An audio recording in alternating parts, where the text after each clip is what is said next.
Hey friend, welcome to today's Quick Connect, where we take a moment toward mastery. Here's why you don't make assumptions. You know how to finish that sentence, don't you? We've all heard it. Because when you make assumptions, you make a what? Let's say it together. You make an ass out of you and me. Get it? You break down the word assumptions, A-S-S, U-M, the whole thing. Okay.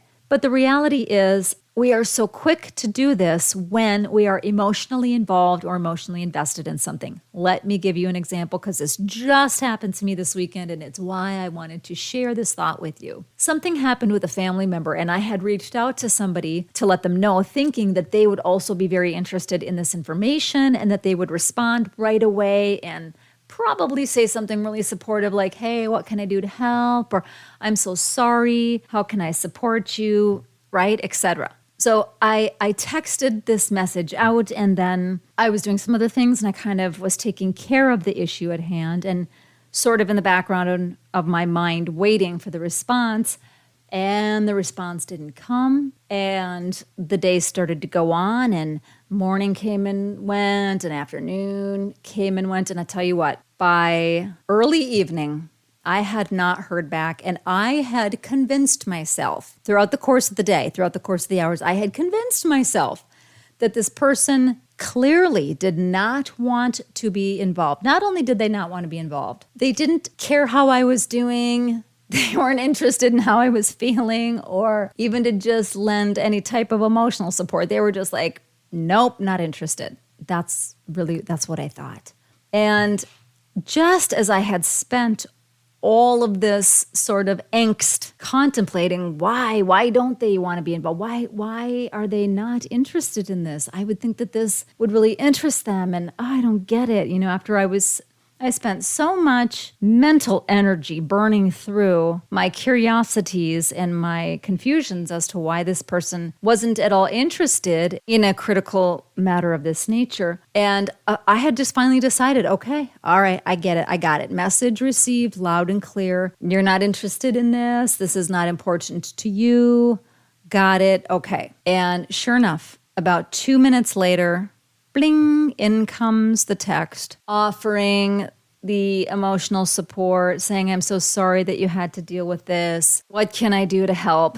Et cetera, et cetera. Now, granted, it was late. It was late in coming, but nonetheless, it came. And I had construed all of these imaginations about how the person was seeing the situation and their level of interest in emotionally supporting me as I help somebody else with their issue. And it really spiraled, and it didn't need to.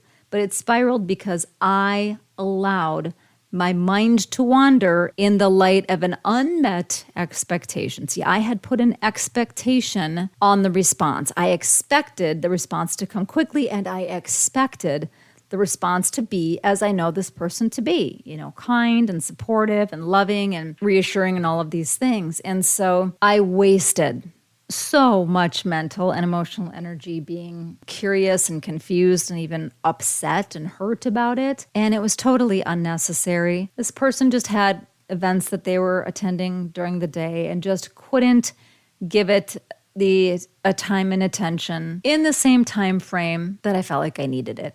So again, another very important lesson, and I'm just sharing with you that we really don't know what is going on. We really don't know the ins and outs of any given situation. We only know what we believe that we see, and perceptions can be deceiving. So before jumping to conclusions and creating a narrative or a story out of something that just isn't there, best practice may be to simply just give it a little bit of time, give it a little bit of space, and disconnect from the outcome until we actually know for certain what somebody else's intentions are. As human beings, we are prone to lean toward a potentially negative outcome. It's just the way we're wired. And so our work is to rewire and deprogram that bent toward a negative supposition or presumption about what's happening, and lean into the possibility that it could be nothing. It could be something as simple as their phone is dead, or they thought we were out of town, or some other perfectly reasonable, logical explanation. But let's not let relationships be strained over things before we really know what's happening and what we're dealing with. I know I learned. It was a valuable lesson. I'm embarrassed by it, but certainly worth passing along to you. So much love to you. I'm in this whole thing with you as always. And here's to making every moment count. Thanks so much for listening to The Stephanie Stevens Show. Please remember to subscribe so we can stay connected and you never miss an episode of the podcast. Oh, and if you haven't left a rating yet, please be sure to do so. It helps incredible people like you find the podcast. We'll see you on the next episode.